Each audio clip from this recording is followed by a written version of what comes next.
ಎಲ್ಲ ವಿದ್ಯಾರ್ಥಿಗಳಿಗೆ ನಾನು ಈಗಾಗಲೇ ಮೂಲಾಧಾರಗಳ ಬಗ್ಗೆ sources of the ancient Indian history ಪ್ರಾಚೀನ ಭಾರತದ ಮೂಲಾಧಾರಗಳ ಬಗ್ಗೆ ಹೇಳ್ತಾ ಇದ್ದೆ.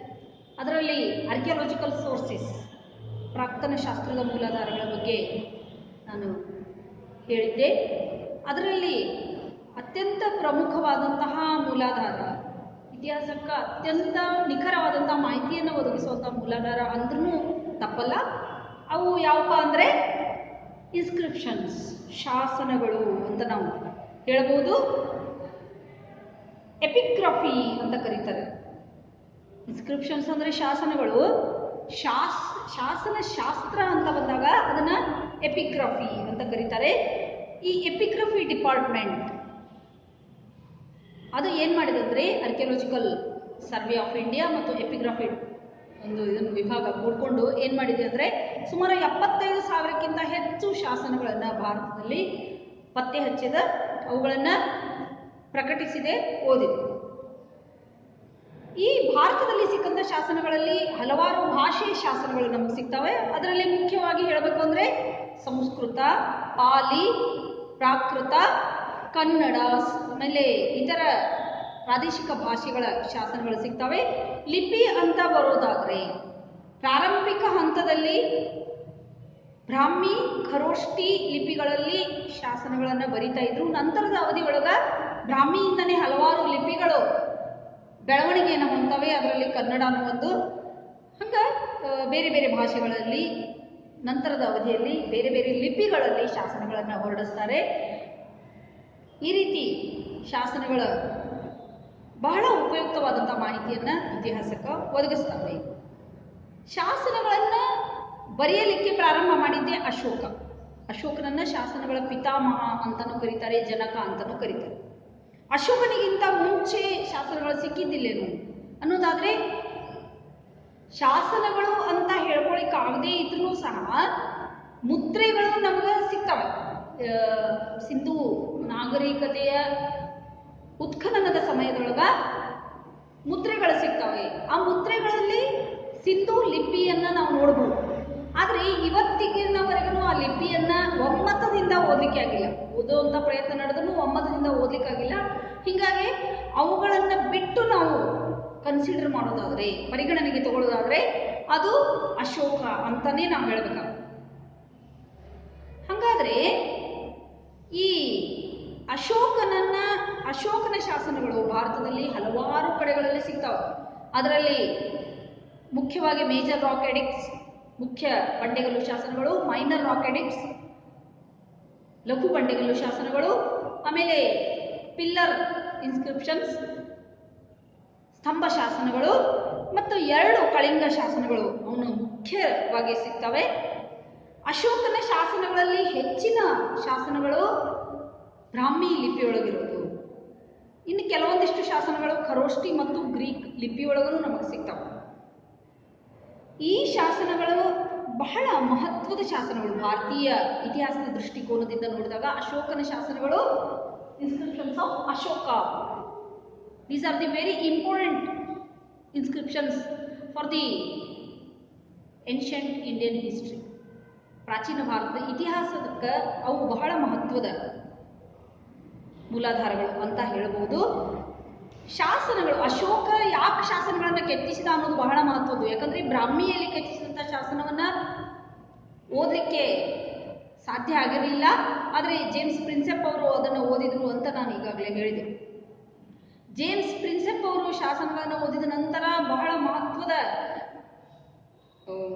ವಿಷಯಗಳು ಅಶೋಕನ ಶಾಸನಗಳಿಂದ ನಮಗೆ ತಿಳಿದು ಬರ್ತವೆ. ಅವ ಶಾಸನವನ್ನು ಕೆತ್ತಿಸುವಂಥ ಉದ್ದೇಶ ತನ್ನ ಸಾಧನೆಯನ್ನು ಕೊಚ್ಚಿಕೊಳ್ಳೋದಾಗಿರಲಿಲ್ಲ. ಇದು ಬಹಳ ಮಹತ್ವದ್ದು.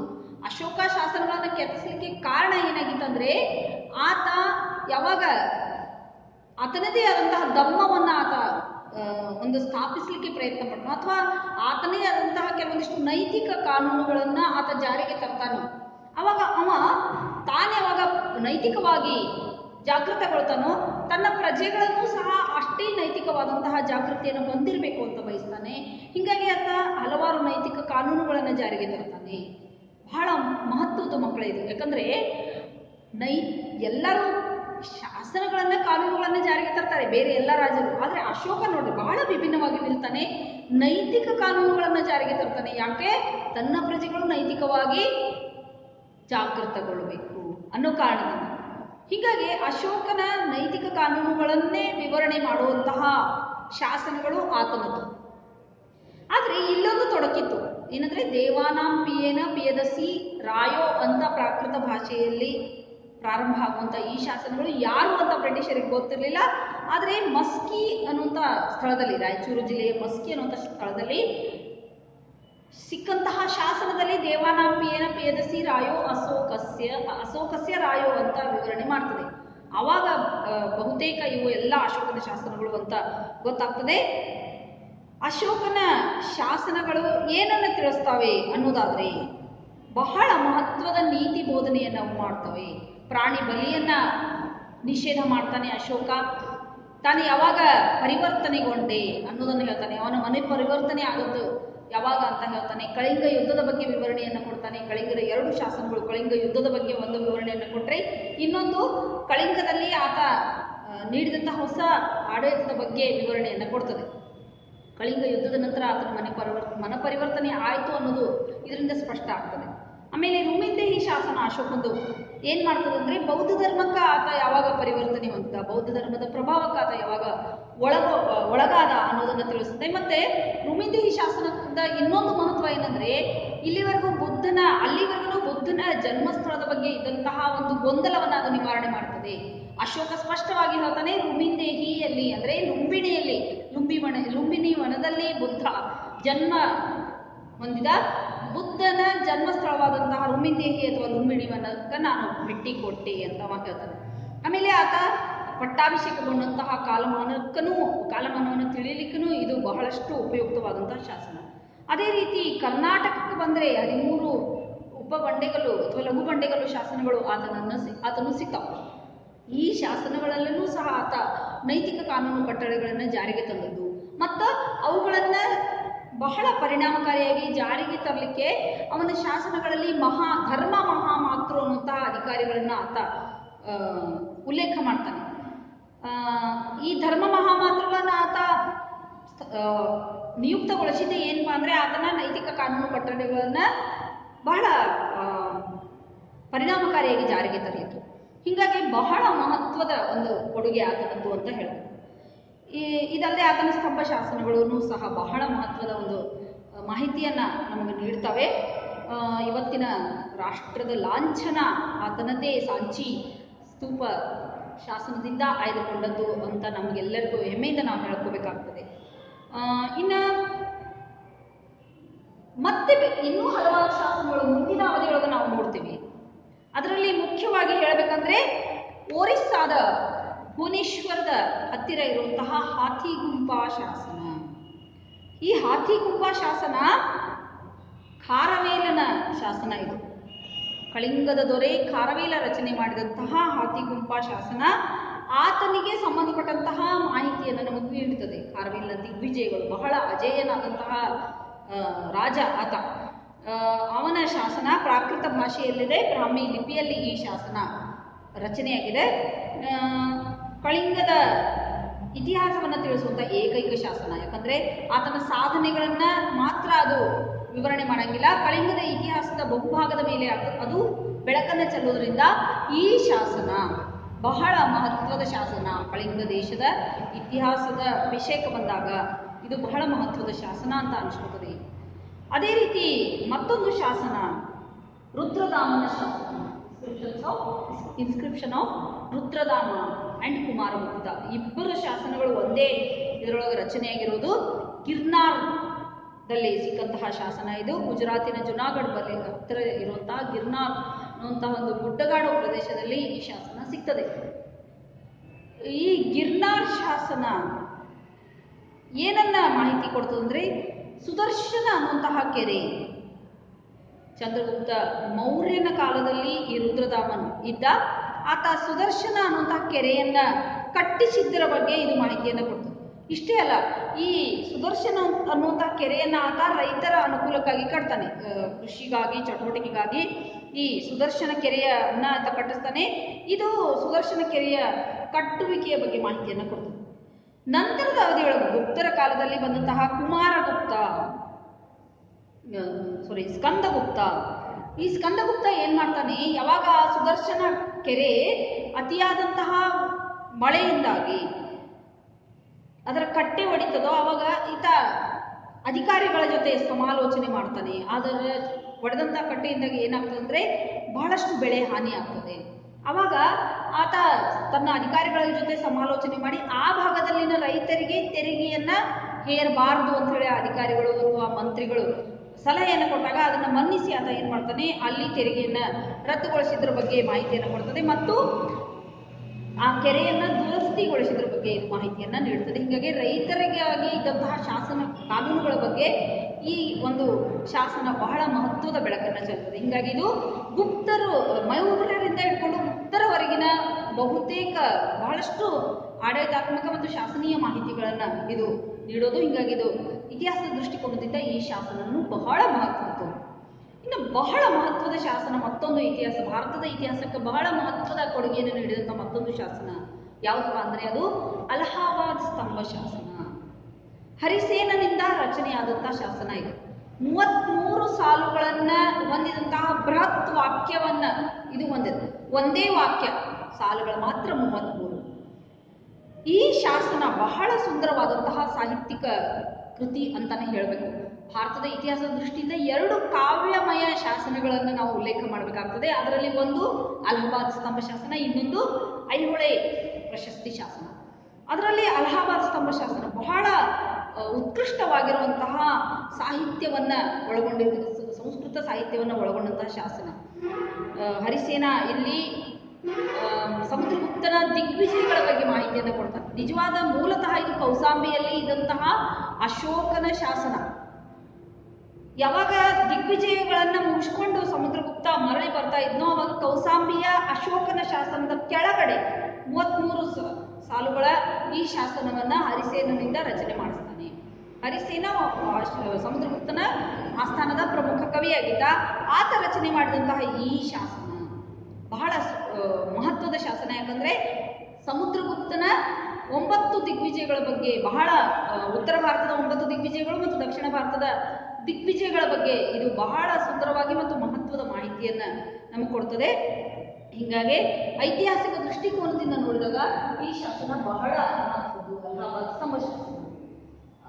ಆಮೇಲೆ 5ನೇದಾಗಿ ನಾವು ಹೇಳಬೇಕು ಅಂದ್ರೆ ಐಹೊಳೆ ಇನ್ಸ್ಕ್ರಿಪ್ಷನ್, ಐಹೊಳೆ ಪ್ರಶಸ್ತಿ ಶಾಸನ ಅಂತಲೂ ಅನ್ಬಹುದು.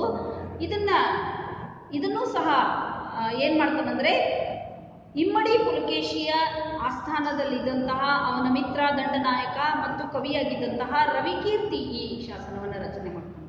ಈ ಶಾಸನದಲ್ಲಿ ರವಿಕೀರ್ತಿ ತನ್ನನ್ನು ತಾನು ಕಾಳಿದಾಸನ ಸಮಕಾಲೀನ ಅಥವಾ ಕಾಳಿದಾಸನಷ್ಟೇ ಪ್ರತಿಭಾಶಾಲಿ ಅಂತ ಕರ್ಕೋತಾನೆ. ಅದು ಉತ್ಪ್ರೇಕ್ಷೆ ಅಲ್ಲ. ಯಾಕೆ ಉತ್ಪ್ರೇಕ್ಷೆ ಅಲ್ಲ ಅಂದರೆ ನಾನು ಈಗಾಗಲೇ ಹೇಳಿದಂಥ ಕಾವ್ಯಮಯವಾದಂತಹ ಶಾಸನಗಳನ್ನು ಉಲ್ಲೇಖ ಮಾಡಿದೆ, 2 ಉಲ್ಲೇಖಗಳನ್ನು ಮಾಡಿದೆ. ಅದರಲ್ಲಿ ಐಹೊಳೆ ಶಾಸನನೂ ಒಂದು ಬಹಳ ಸುಂದರವಾದಂತಹ ಸಾಹಿತ್ಯಿಕ ಕೃತಿನೂ ಹೌದು. ಈ ಶಾಸನ ಅಷ್ಟು ಸುಂದರವಾದಂತಹ ಭಾಷೆ ಅಲಂಕಾರಗಳನ್ನು ಇದು ಒಳಗೊಂಡದ. ಸಂಸ್ಕೃತದಲ್ಲಿ ಇದು ರಚನೆಯಾಗಿದೆ. ಇದು ಸಹ ಬಹಳ ಮಹತ್ವದ ಶಾಸನ. ಯಾಕಂದ್ರೆ ಇದು ಇಮ್ಮಡಿ ಪುಲಕೇಶಿಯ ಸಾಧನೆಗಳನ್ನು ವರ್ಣನೆ ಮಾಡ್ತದೆ. ಅದರಲ್ಲಿ ನರ್ಮದಾ ನದಿಯ ಯುದ್ಧದ ಬಗ್ಗೆ ಇದು ವರ್ಣಿಸುವಂಥ ಸಂದರ್ಭದೊಳಗ ತನ್ನ ಗಜಪಡೆಗಳ ಗಜಗಳು ಉರುಳಿ ಬೀಳೋದನ್ನು ನೋಡಿದಂತಹ ಹರ್ಷನು ತನ್ನ ಹರ್ಷವನ್ನು ಕಳೆದುಕೊಂಡ ಅಂತ ಹೇಳಿ ಸುಂದರವಾಗಿ ವರ್ಣನೆ ಮಾಡ್ತದೆ. ಹೀಗಾಗಿ ಇದು ಇಮ್ಮಡಿ ಪುಲಕೇಶಿಯ ಸಾಧನೆಗಳನ್ನು ತಿಳಿಸೋದು ಮಾತ್ರ ಅಲ್ಲ, ಚಾಲುಕ್ಯರ ವಂಶಾವಳಿಯ ಬಗ್ಗೆನೂ ಮಾಹಿತಿಯನ್ನು ಕೊಡ್ತದೆ. ಜೊತೆಗೆ ಈ ಶಾಸನ ಬಹಳ ಮಹತ್ವದ ಇನ್ನೊಂದು ಕಾರಣಕ್ಕೆ ಏನಪ್ಪಾ ಅಂದರೆ ಶಾಲಿವಾಹನ ಶಕೆ 556ರಿಂದ 634 ಅಂತ ಇದು ಉಲ್ಲೇಖ ಮಾಡ್ತದೆ. ಅಂದರೆ ಅದು ಅಷ್ಟು ದಿಗ್ವಿಜಯಗಳ ಕಾಲಮಾನವನ್ನು ಉಲ್ಲೇಖ ಮಾಡೋದ್ರಿಂದ ಕಾಲಗಣನೆಯ ದೃಷ್ಟಿಯಿಂದ ಇದು ಬಹಳ ಮಹತ್ವದ ಶಾಸನ ಅಂತ ಹೇಳಬಹುದು. ಮತ್ತೊಂದು ಶಾಸನ ಅದು ಯಾವುದಪ್ಪ ಅಂದರೆ Mehrauli builder inscription of Chandragupta. ಮೆಹರೌಲಿಯಲ್ಲಿ ಅಥವಾ ದೆಹಲಿಯ ಹೊರವಲಯದ ಕುತುಬ್ ಮಿನಾರದ ಒಂದು ಆವರಣದಲ್ಲಿ ಸಿಕ್ಕಂತಹ ಮೆಹರೌಲಿ ಸ್ತಂಭ ಶಾಸನ ಬಹಳ ಮಹತ್ವದ ಶಾಸನ. ಯಾಕಂದರೆ ಇದು ಸಹ ಚಂದ್ರಗುಪ್ತ ಅಥವಾ ವಿಕ್ರಮಾದಿತ್ಯನ ಬಗ್ಗೆ, ಎರಡನೇ ಚಂದ್ರಗುಪ್ತ ಅಥವಾ ವಿಕ್ರಮಾದಿತ್ಯನ ಬಗ್ಗೆ ವರ್ಣನೆಯನ್ನು ಮಾಡ್ತದೆ, ಅವನ ಸಾಧನೆಯನ್ನು ವರ್ಣಿಸ್ತದೆ, ಆತನ ಆಡಳಿತದ ಬಗ್ಗೆ ವರ್ಣನೆ ಮಾಡ್ತದೆ. ಈ ದೃಷ್ಟಿಯಿಂದ ಈ ಶಾಸನ ಬಹಳ ಮಹತ್ವದ್ದು ಅನ್ನೋದಾದರೆ, ಇನ್ನೊಂದು ದೃಷ್ಟಿಯಿಂದ ಈ ಶಾಸನಕ್ಕೆ ಬಹಳ ಮಹತ್ವ ಇದೆ. ಭಾರತೀಯ ಲೋಹಶಾಸ್ತ್ರದ ಪ್ರೌಢಿಮೆ, ಪಾರಮ್ಯತೆಯನ್ನು ಇದು ತಿಳಿಸಿಕೊಡ್ತದೆ. ಯಾಕಂದರೆ ಈ ಶಾಸನ ಕಬ್ಬಿಣದಾಗಿದ್ದರೂ ಸಹ ತುಕ್ಕು ಹಿಡಿದೆ ಇನ್ನೂ ಹಾಗೆ ನಿಂತಿದೆ. ಕಾಲಕ್ಕೆ ಸವಾಲನ್ನು ಒಡ್ಡುವಂತಹ ಶಾಸನ ಇದು. ಅಷ್ಟು ಮಹತ್ವದ ಶಾಸನ ಇದು. ಹೀಗಾಗಿ ಇವತ್ತಿಗೆ ದೇಶ ವಿದೇಶದಿಂದ ಹಲವಾರು ಲೋಹಶಾಸ್ತ್ರಜ್ಞರು ಈ ಶಾಸನದ ಪರೀಕ್ಷೆಯನ್ನು ಮಾಡ್ತಾರೆ. ಅದು ಇವತ್ತಿಗೂ ತುಕ್ಕು ಹಿಡಿದೇ ಇರೋದು ಭಾರತೀಯರು ಲೋಹಶಾಸ್ತ್ರದಲ್ಲಿ ಎಷ್ಟು ಪರಿಣಿತಿಯನ್ನು ಪಡೆದಿದ್ರು ಅನ್ನೋದನ್ನು ತಿಳಿಸುವಂತಹ ಬಹಳ ಮಹತ್ವದ ಶಾಸನ ಇದು ಅಂತ ಹೇಳ್ಬೋದು.